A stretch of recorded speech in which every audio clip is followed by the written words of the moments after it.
I don't really remember. It's hard for me to think back, even just 2 years ago, what my life was like before cancer.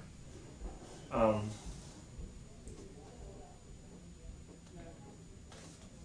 on a daily basis today, I feel like I'm kind of more back to normal where I was before, but if you talked to me a year ago, I was thinking about it every day, almost all day long. So I've come a long way in a year's time, and I feel like I'm getting back more and more to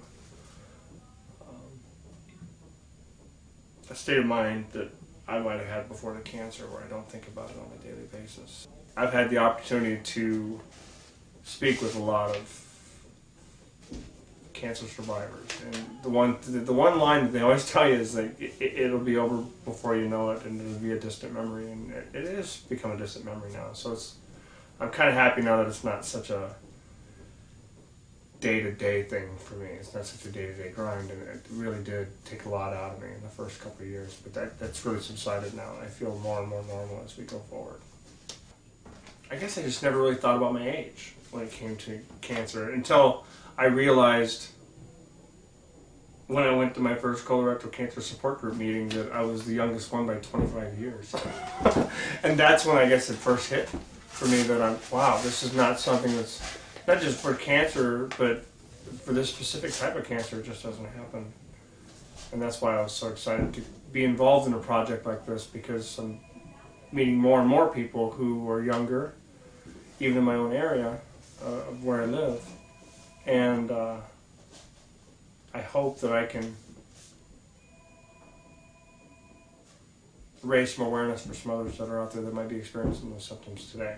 Hopefully maybe they see this and maybe they decide to go see their family practice, or maybe my family practice doctor. He did a pretty good job. One thing I did a little bit different than a lot of people that I know is that I stayed away from the internet when I was first diagnosed. On the advice of my oncologist, Dr. Behrens, he told me to just try and stick to the facts or the factual websites and stay away from everything else, because you might get entrapped, or you can get, not entrapped, but you can just kind of get lost in the vast amount of information that's out there, and you might be misled. And so I kind of made a conscious effort to stay away from all websites, message boards, and things like that until after my treatments were over. And that's when I started to get on the message board. And I felt like I could really contribute then, because I wasn't just asking questions or asking for help. I was actually being able to assist people, I guess. And maybe that's a kind of a strange way to look at it. But my biggest thing was that during my treatments, ironically, there was a gentleman from my hometown named Don Slagle who was diagnosed 2 weeks prior to me, and he's just 5 years younger than I am.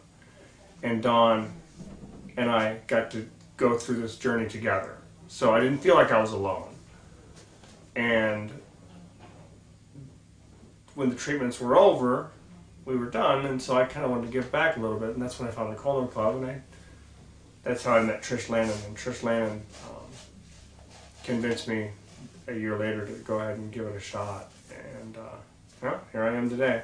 Thanks to Trish, I guess. So I got a call from Hannah on New Year's Eve of 2008, and ironically, I was at my brother's house, which 2 years prior to that, we had made the decision to go see my family practice physician. So we were just getting ready to go out to dinner. I got the call, and it made a very special night a lot more special. So there's a lot of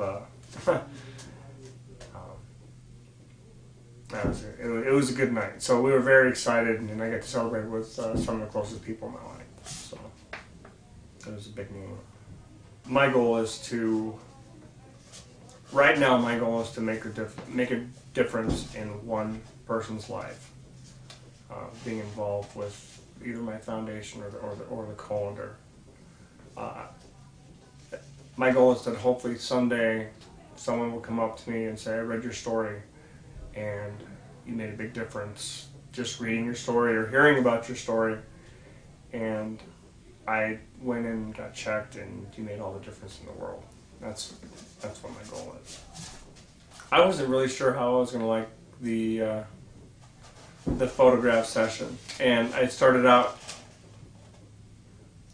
I don't know, pretty tense, pretty stiff, but I I enjoyed it. I didn't enjoy it as much as I thought I would, and I'm pretty convinced that I'm not going to quit my day job. This is the only time. But it was fun. It has been fantastic getting to know the other models on the Colondar this year. I mean, they're just such great people, so many diverse stories, so much.